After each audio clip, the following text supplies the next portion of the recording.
Perkenalkan, nama saya Vanizia Gerda Emanuela Raja Gugu. Saya dari kelas 11 MIPA 5. Di sini saya akan menjelaskan proses penanganan kasus pelanggaran HAM di Pengadilan HAM ad hoc. Pengadilan HAM ad hoc adalah pengadilan yang dibentuk khusus untuk memeriksa dan mengadili perkara pelanggaran HAM yang berat yang dilakukan sebelum adanya UU nomor 26 tahun 2000.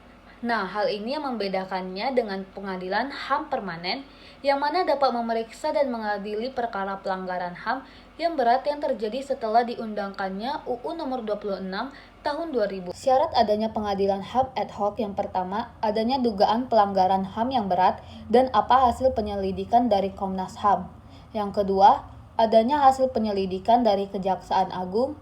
Dan yang ketiga, adanya rekomendasi dari DPR kepada pemerintah untuk mengusulkan pengadilan HAM ad hoc dengan lokus delikti tertentu pada titik adanya keputusan Presiden untuk berdirinya pengadilan HAM ad hoc.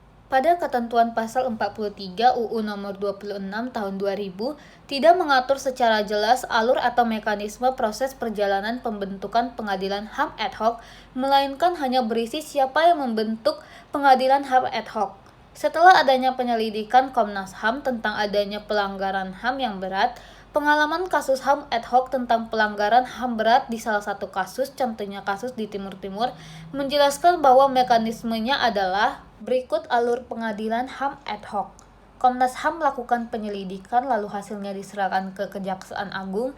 Kemudian Kejaksaan Agung melakukan penyidikan pada titik hasil penyelidikan.